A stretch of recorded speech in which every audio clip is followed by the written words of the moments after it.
Sneakers and Cleats, double bass.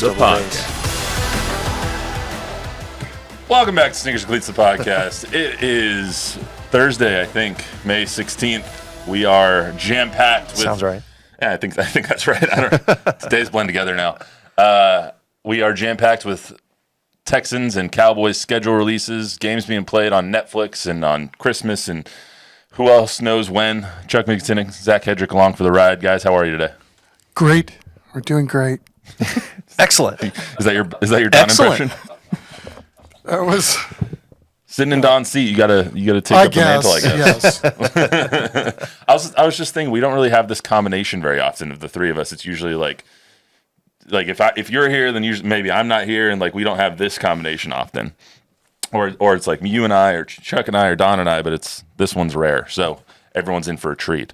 So anyway, we're going to talk a lot about Cowboys, Texans schedules. We'll talk about the Netflix games, the Christmas games, kind of break down what we think is going to be the biggest, our main takeaways from Cowboys schedule, all that stuff. But as we restart kind of the countdown, we didn't get through 1 to 15 in the number game. So now that we are episode 101, we start with number 1. Guys, who do you think of when you think of number 1? Warren Moon. Ozzie Smith. Ozzie Smith's good. I always think of Cam Newton. I also hate when players wear number 1. It's just a thing. Like in college, we had the number 1 jersey was framed on the wall, so no one could wear one, and it was like because no one person puts themselves above the team. So I always hate when people wear one, but I think of Cam Newton when I think of one in that way. There's some good ones though. Tracy McGrady, also a good number 1. Penny Hardaway, Derrick Rose, Chris Bosh, Devin Booker. Man, there's Warren Moon, and then that's it. Why are we even having this discussion? Warren Moon, man. I don't know. Cam Newton's an MVP. He fell off a cliff, nobody, and I mean nobody, in the history of anywhere threw a better ball or prettier ball than Warren Moon. That's a hot take. End of story. End of story. People will say that Dan Marino threw the best ball. I stand by my previous statement. Dan Marino's was nice, but Warren Moon, go watch the film. Go watch the film. Cue it up. It really is film back then. Exactly. Literally tape to tape. Anytime, anywhere, best ball ever. All right. Well, hot take from Chuck today. Also, Pee Wee Reese is another number 1. I think he was 40 to 58 with the Dodgers. I think he played 1 year in Los Angeles. But Ozzie Smith's a really good one, too. The Wizard. Also happening in 2001, the Ravens beat the Giants 34-7. I'm really depressed that game wasn't a shutout because it should have been. Is that the best defense of all time, that Ravens defense? Up there. Yeah, the 84 Bears, too. Those, yeah, some really good defenses come to mind.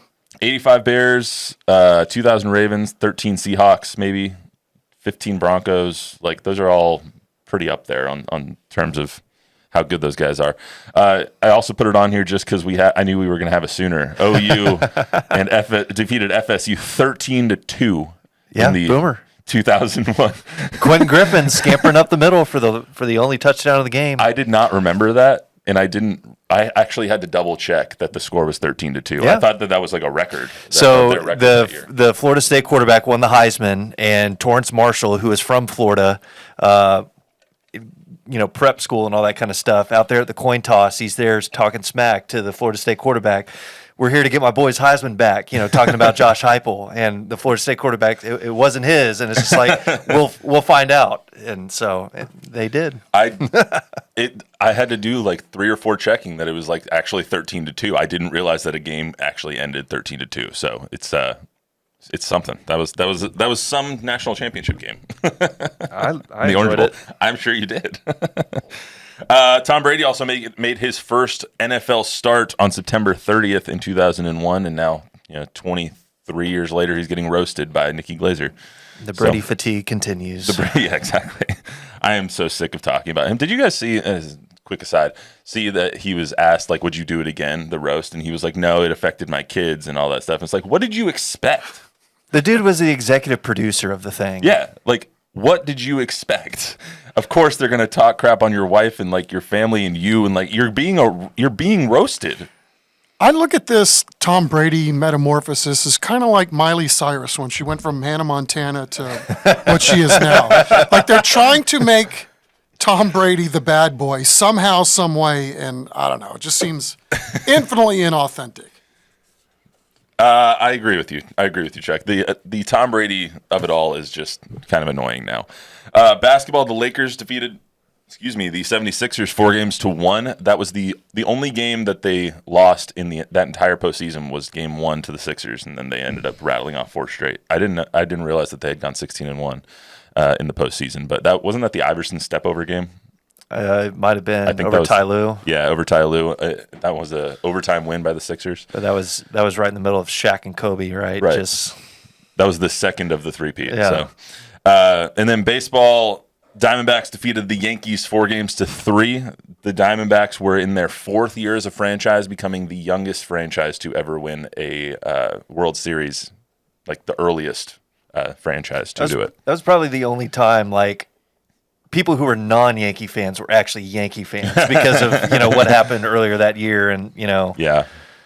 I don't know. I always pull against the Yankees, so I thought it was cool, but that Phoenix sold its soul to get baseball. That team lost money that year, but they had Schilling and the unit on the mound, and it was glorious to watch the Yankees lose. And then Luis Gonzalez, who had the game-winning hit in that series, married a New Braunfels girl. Oh, really? So his ties to the area, yeah. Why do you know these things? Like, how do you know these things? Like, these random facts. Just saw him at the last World Series, too. I mean, but some of these guys, if you fortunate enough to be around locker rooms for a long, long time. And, since he played in the state of Texas, you get to know some of these guys at least a little bit. That's fair. In that regard. Fair enough.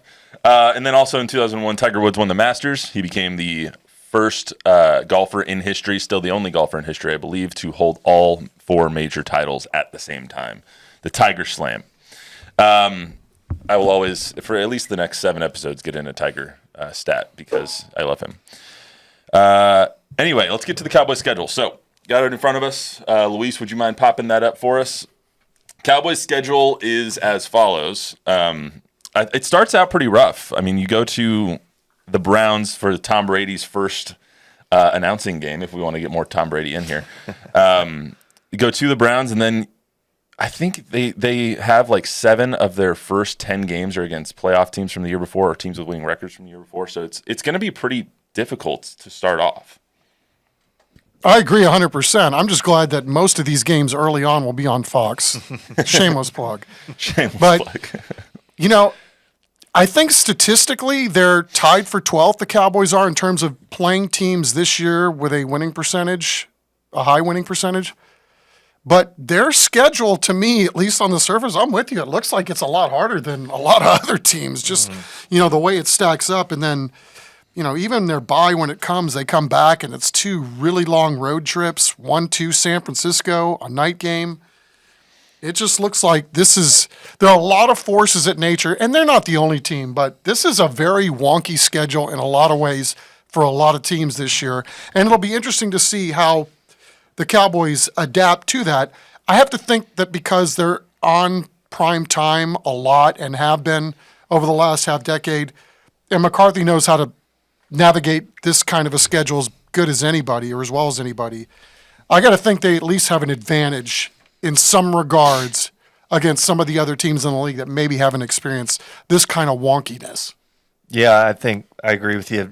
To your point of McCarthy, that was something he touched on last year. It's like, hey, look, we're the Cowboys. We play late, So, and that might be the one positive of bringing McCarthy back this year is he can, be the manager of, okay, here's how we'll lay everything out logistically to make sure that everybody's getting the days off that they need and getting the rest that they need so they can navigate this the right way. I agree it's a tough start. The weeks 5 to 11, that's where I was really kind of looking at. It seems like that's going to be another tough stretch too.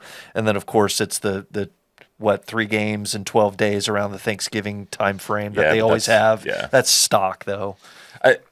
I feel like whenever you look at a Cowboys schedule, you look for a couple of things. When's the bye week? What teams are you playing before and after Thanksgiving? And where are the Eagles games?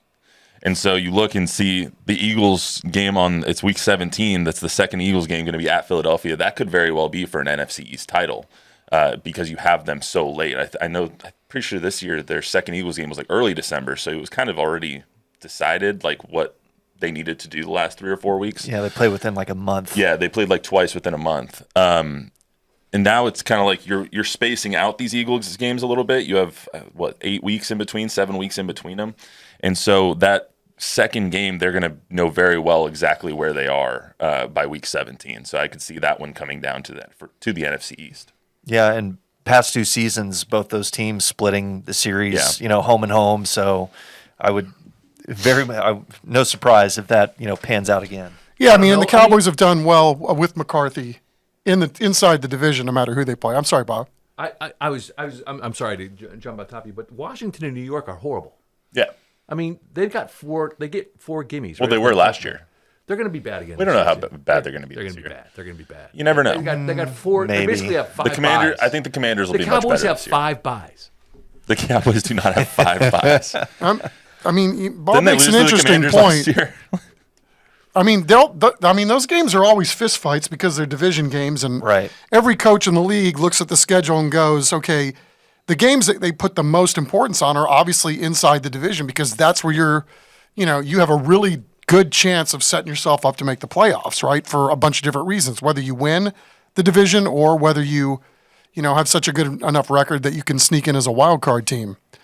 So. And also, those Commanders games this year have even more juice because so many players that were on the Cowboys team last year are on the Commanders now. Their head coach, the Commanders' head coach, is Dan Quinn, our former defensive coordinator. So, like those games, even though they are potential gimmies, like there's no gimmies in the NFL.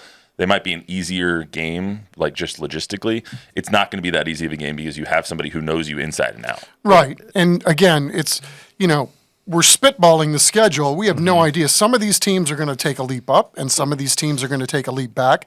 And some of this, looking at the schedule, is when you play a team. Yeah. If you play the 49ers and half the team is banged up because of what happened the week before, then obviously you catch a little bit of a break when you're playing them. And then conversely, it's when are you playing teams? When are you healthy? When are you not healthy? And that's why, you look at this schedule for the Cowboys, it looks like it's, if you can just survive the first 7, 8, 9 weeks and then really make hay in the back end, you might be able to set yourself up. Yep. Yeah, that the 49er game that's coming off the bye is one that I think we all have circled because the 49ers are just a thorn in the Cowboys' side, and they have been for years now. Yep. And so to get that game, 1 on NBC, so on a Sunday night, but 2, get it off a bye is just really beneficial, I think, for the Cowboys at least. But look who you're playing before that bye, too. The Detroit Lions, Yeah. Dan Campbell, where they're going to bite your kneecaps off. Right. And they're definitely going to want to come in and,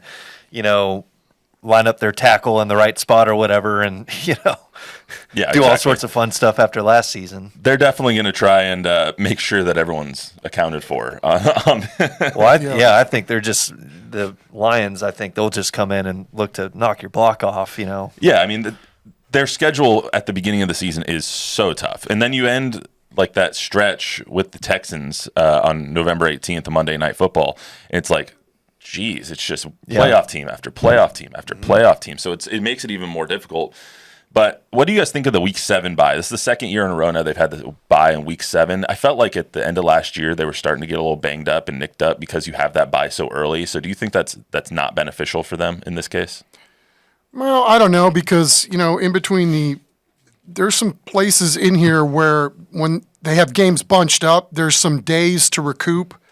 I'm trying to think of where it is. I mean, from Thanksgiving to you almost get kind of that other bye week Right. between the Thanksgiving game and then December 9th before you host the Bengals again. So Right. That's right. That's exactly where it is. Good eye, Zach. Yep. So there are some spots where they can kind of get mini buys. But again, you look at anybody's schedule and everybody's dealing with the same thing. I mean, when you talk about a 17-game schedule, and then, of course, the emphasis this year has to be for the Cowboys, right?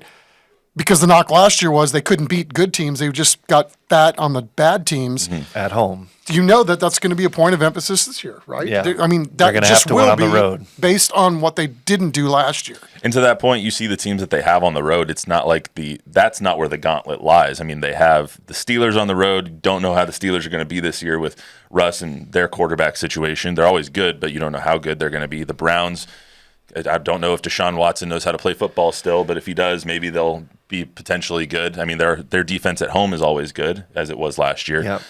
The other games you have on the road, though, the Niners, the Falcons aren't a powerhouse. I mean, at least they weren't last year, haven't been the last couple of years. The Commanders, the Panthers, and then you have the Eagles. So they're going to have to win on the road, and they're going to have to probably win a couple of games against the AFC North to get where they want to go this year. What were you were saying something before we got on about the travel for that 49er game and the East-West. Do you think that's a hindrance to them as well?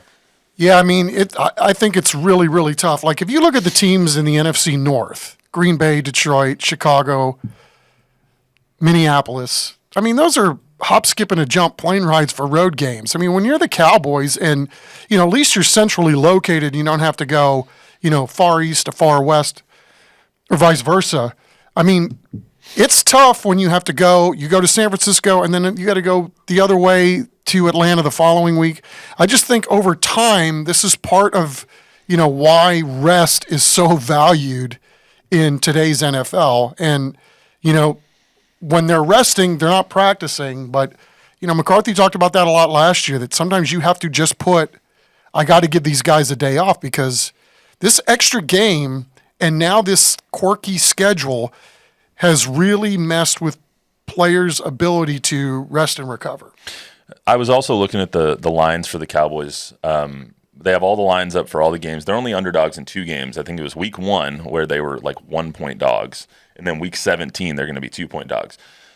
We've talked a lot about how poor the offseason has been for the Cowboys relative to some other teams. What do you think that says about what the odds makers and what people still think of the Cowboys and how well they've performed in the regular season, because they're only underdogs in 2 games on their entire schedule? Well, I think that it's just going off that track record. I mean, 3 12-5 seasons, and the same guy is back, in charge with McCarthy. So, with him at the controls, it's kind of like, okay, they will at least be in the neighborhood. I think that's what that says.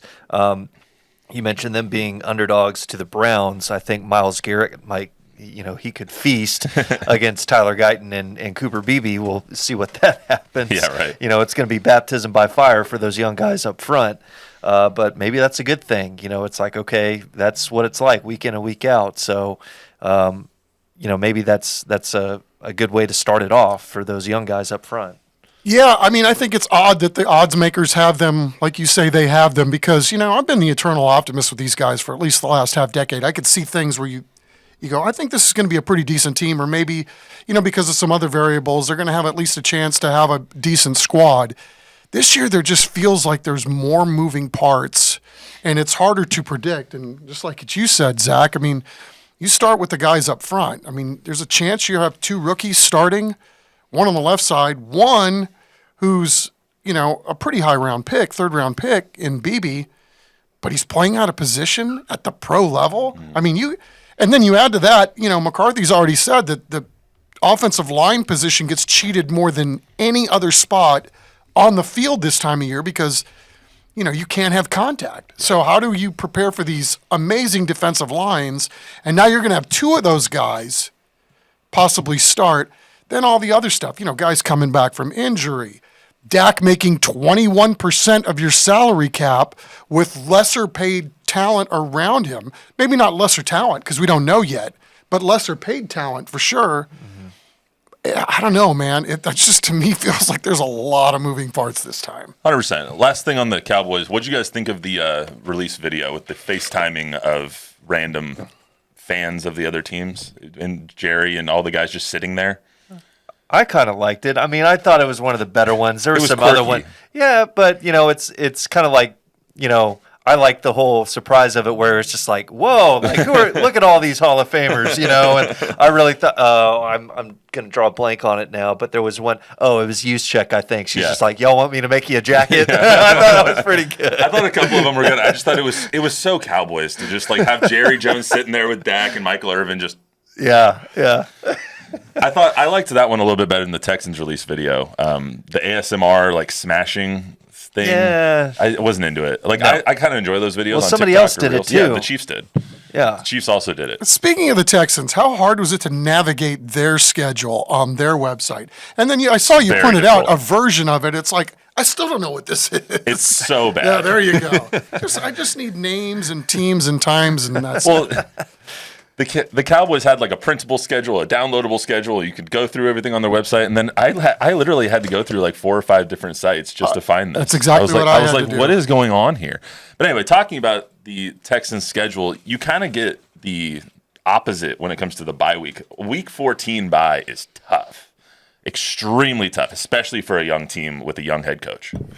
Yeah, I mean, shoot, it's like play a whole entire season, and then okay, Right. now you get your break. I mean, but that's maybe because they are a young team, right? So it's just kind of like, all right, let these horses run, and we'll see how they hold up. So Did you guys see the pre-schedule release press conference with the head coach, D'Amico, yeah. D'Amico Ryans? Did not see it. Okay, so somebody asked him about the schedule release, and he just basically went off on a tirade like, we don't care, we'll line up, we'll do anything we want. The only thing I care about is when is our bye. And I thought, this is why he's pissed off now. He knew that their bye was going to be on week 14. No, the league did them no favors with that. I mean, can you imagine? You need some time off, and then you schedule these guys to play Christmas Day on a Wednesday? Man, it gets really, really tough. And we knew it was going to be tougher for the Texans, right? You knew you were going to play. Last year, they played a loser's schedule and took advantage of it. This year, they're playing a winner's schedule, and man, they're going to have a lot to overcome. Statistically speaking, they have the 4th hardest schedule in the NFL this year. And not to mention those 2 games. That Wednesday game is against the Ravens, and their game right before that, I believe they play. Is it a Saturday that they play the Chiefs? They played the Chiefs on a Saturday.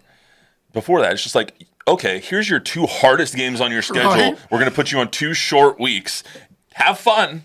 And before the Kansas City game, you play Miami. Yeah. And then you got another divisional game on the other side of that with the Colts. So. Like, you give them a week 14 bye, and then you're like, all right, Miami, Kansas City, Ravens, Titans. Have fun.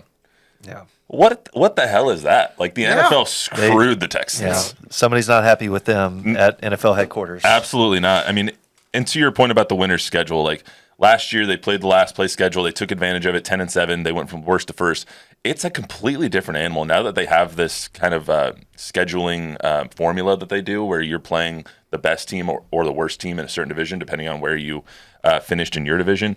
It's very, very different than it was going to be last year, than it was last year. So I just don't know how they're going to adjust to having that kind of first place schedule, 4th hardest schedule in the league. It's going to be difficult for them to replicate what they did last year. I agree, but I think they've been pretty strategic with what they've done. I think one of the impressive things is like, even just take this last draft, right? They didn't necessarily have to draft because they were short something here or short something there. They were able to draft basically for depth. So now you have young players, you would think that have less wear and tear on them, that have a chance to back up some of your big boys. So I think they've done it as well as you can, and it's hard. It's hard for teams like Dallas, anybody to get 13 wins a year based on how the league has set this up. The league is set up for parity every year. Yeah. The games are close every year for a reason, and there's a reason why, other than Kansas City, you've got teams that, Right. it's hard to get to the top every single year. What do they have? 5 primetime games? 6 standalone games, something like that? Somewhere around there. I Yeah. mean, it's just like last year. A lot of noon games. Yeah, a lot of noon games, but you also have, I believe there's 3 back-to-back, week 9, 10, 11 is Prime Video, then NBC, then ESPN. Yep. And then you have Chiefs, I believe, is a primetime game or a standalone game. And then obviously on Netflix on Christmas is going to be a standalone game as well. But speaking more about the games on Christmas, so there's 2 games on Christmas this year. They are Ravens, Texans, and then Chiefs and someone else. Steelers, yeah. And they're putting it on Netflix. Is this not the most diabolical thing that the NFL has ever done? One, you're taking it off cable. So even if someone wanted to change the channel, they can't. They're going to just do it on Netflix. So it's not like you can be like, oh, let's go see what the NBA is doing today if this game is going badly. You have to completely switch your stream or go to another app or do anything like that. And two, you're putting it on a streaming app, which not everyone has. And so it's like, it's just the most diabolical way to assert your dominance over other leagues. Yeah, and college football too. Don't forget there's all kinds of playoff games going on during that time. I don't know, man. These guys, they find a way, and I think there's something to be said about taking advantage of another day on the schedule so that you can get some eyes on it. But, at some point, their arrogance is, I think it's going to hit you right in the face, right? And we can't say that they can't do it because people will watch. People will sign up for these streaming services. If anybody can do what they're about to attempt, it's the NFL because of how many fans that they have. But, I go back to a story I may have told here before. Being in London 9 years ago when the NFL was over there, when the Cowboys were playing the Jags, and a pretty high up person in the NFL told me how the league was trying to get a team permanently into London, so it would elevate, not only the stature of the league globally, but also enhance the value of each franchise individually by just having a team in Europe. And part of the reason for that was from the TV markets, they wanted to have a game at 8 a.m. every Sunday, a game at noon every Sunday, and a game at 3:30 every Sunday. And this was a direct quote from the guy. The only thing we would be competing against at 8 o'clock on a Sunday morning in the United States is God. And I was like, man, at some point, man, God will not be mocked, but, you do you, bro. But this is the kind of machine that we're talking about and the kind of moneymaker that we're talking about. And I'm not going to be shocked if they get a boatload of viewers on a Wednesday, on Christmas Day. I mean, it's all setting up for, you would think, to fail, but I'm not going to watch the NBA on Christmas Day. I might watch the NFL, although I'm not going to work to go sign up for Netflix if I don't have it because I'm not going to do that with any of these other ones. That's just me as a consumer. But I think most people have Netflix, right?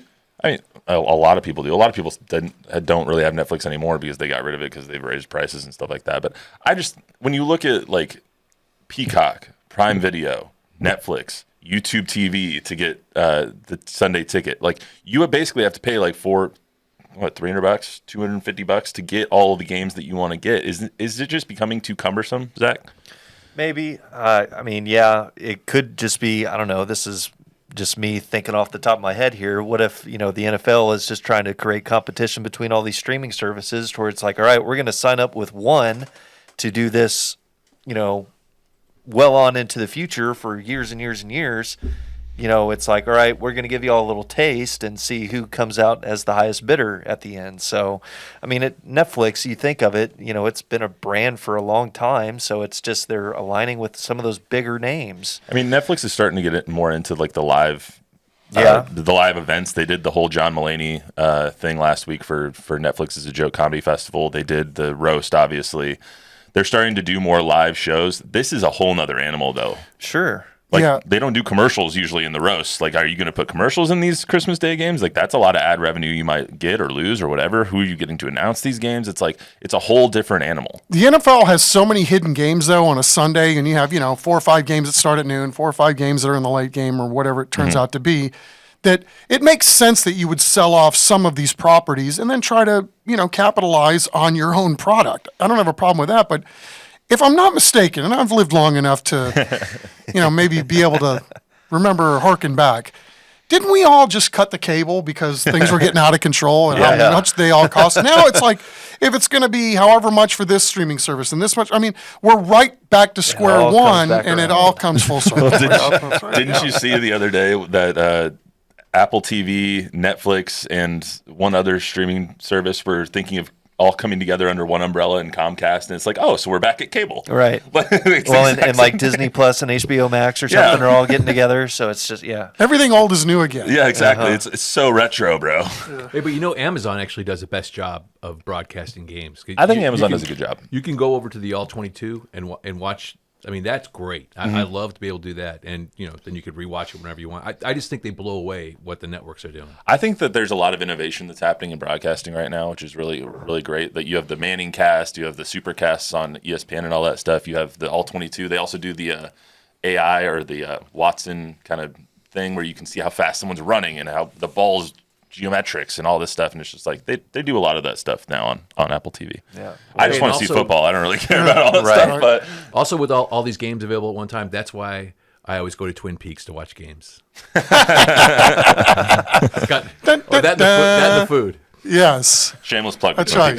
That's why you don't get your food at Twin Peaks to go, bro. Right? Those scenic views. I don't even understand. Yes. Any comments from viewers or anything like that, Bob? Z was asking, what will the Cowboys do? Let me see what he said here. What will the Cowboys do about their weak run defense record? You were up at OTAs. Why don't you tell us a little bit about their new defensive tackle they drafted? Yeah, well, He seemed pretty stout. and we got to see him at the far end of the field, and of course, right now it's just orientation and anything. I mean, I think from this draft class, their big premium was on athleticism. Guys who may not look the part right away, but it's like, look, there's tremendous amount of upside. So they may not be the biggest guys on the block to just, plug things and stuff like that. But there's been some comparisons to Marshawn Nealon to DeMarcus Lawrence.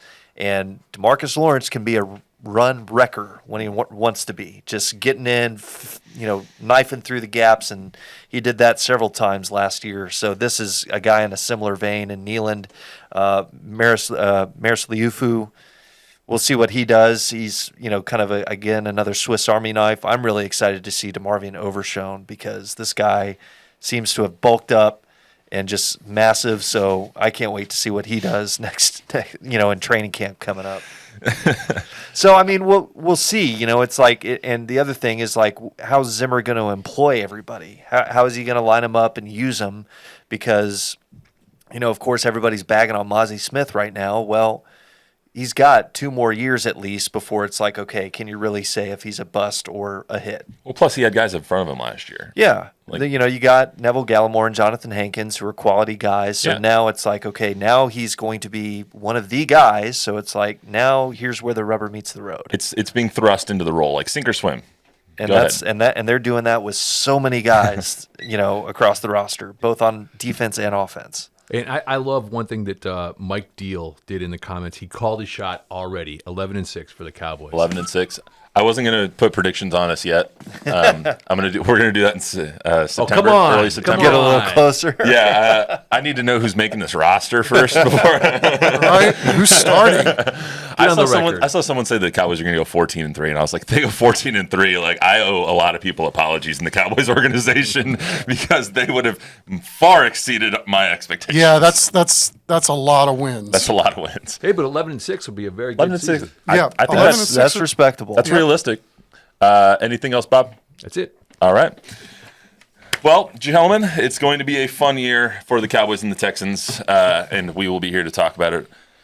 112 days to kickoff. Yep, 112 days to kickoff. I was gonna say we'll be here Well, to talk who's about it counting? twice a week. We'll put a counter up on the screen now. All right, that's all we got for you on this edition of the Sneakers and Cleats podcast. Remember to download, rate, review, subscribe, give us a 5-star rating, tell a friend, tell an enemy. We will see you right back here on Monday, I think. Until then, everyone have a good weekend.